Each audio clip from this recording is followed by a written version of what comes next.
ആരോടൊക്കെയാണോ ചോദിച്ചു, ഇത്ര പ്രായമായില്ലേ പെൺപിള്ളേരൊന്നും നോക്കുന്നില്ല എന്നിട്ട് ഇവന്മാരോട് ചോദിച്ചു.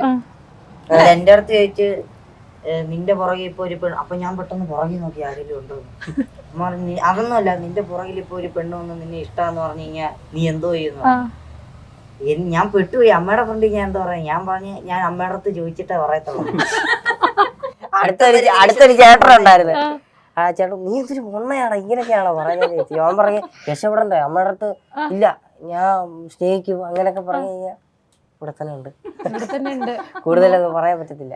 അതുപോലെ തന്നെ ഇപ്പൊ എനിക്ക് തോന്നുന്നു ഒരു സിനിമയിലും നിങ്ങൾ അഭിനയിച്ചിട്ടുണ്ട്, ഖൽബിനകത്ത് ഉണ്ടായിരുന്നു, ഞാൻ കണ്ടായിരുന്നു. അപ്പം ഇത് കഴിഞ്ഞതിന് ശേഷം സിനിമകളിലേക്കൊക്കെ അവസരങ്ങൾ വരുന്നുണ്ടോ? ഇപ്പൊ അങ്ങനെയില്ല, ഇപ്പൊ ഈ പഠിത്തവും കാര്യമൊക്കെ ആയിട്ട് തോന്നുന്നുണ്ട്.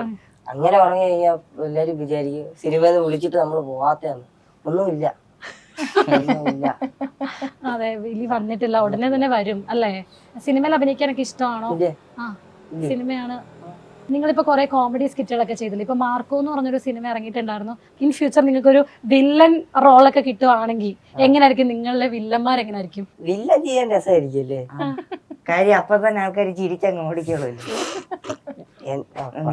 കാര്യമായിട്ട് പറഞ്ഞു വന്നായിരുന്നു. നീ പറയടാ, എങ്ങനെയായിരിക്കും നിന്റെ വില്ലൻ? എനിക്ക് സിനിമ ചെയ്യണമെന്ന് വെച്ച് കഴിഞ്ഞാൽ എനിക്ക് പറയാൻ അറിയത്തില്ല. ഞാൻ പറയാം, എനിക്ക് അതായത് ഞാൻ ഉദ്ദേശിക്കുന്ന ഒരു നായകന്റെ കൂടെ ഉള്ള ഒരു കൂട്ടുകാരൻ ക്യാരക്ടർ, ത്രൂ ഔട്ടുള്ള കോമഡി ടൈപ്പ്, ആ ഒരു ടൈപ്പൊക്കെ എന്റെ മനസ്സിൽ. വളുപ്പല്ല, അതായത് തമാശയൊക്കെ പറഞ്ഞ് ത്രൂ ഔട്ട് ഉണ്ട്. എന്നാലും ആരെ പോലെയാടാ ഇപ്പോഴത്തെ സിനിമകളിൽ ആരെ പോലെയാ ഒരു ക്യാരക്ടർ നോക്കുന്നത്? ഇപ്പൊ ബേസിലായിട്ട് ഭയങ്കര ഇഷ്ടം ആ ഒരു ടൈപ്പ് ഒക്കെ. അല്ലാതെ വില്ലൻ ക്യാരക്ടർ ഒന്നും നിങ്ങൾ നോക്കണില്ല? അതിനുള്ള മനസ്സില്ല ഞങ്ങക്ക്. പിഞ്ചു മനസ്സാണെന്ന് ഇവരുടെ.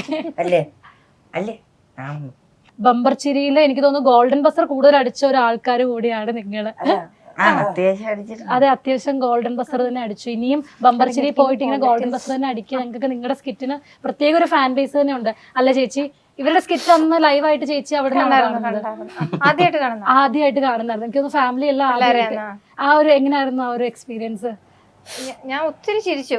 ശരിക്കും നമ്മൾ നേരിട്ട് കാണുന്നത് പോലെ അല്ല ടി വിയിൽ, പക്ഷെ കാണുമ്പോൾ വ്യത്യാസമുണ്ട്. നേരിട്ട് കാണുമ്പോൾ ഇച്ചിരി കൂടെ നല്ലതായിട്ട് നമുക്ക് എക്സ്പീരിയൻസ് ചെയ്യാനായിട്ട് പറ്റും.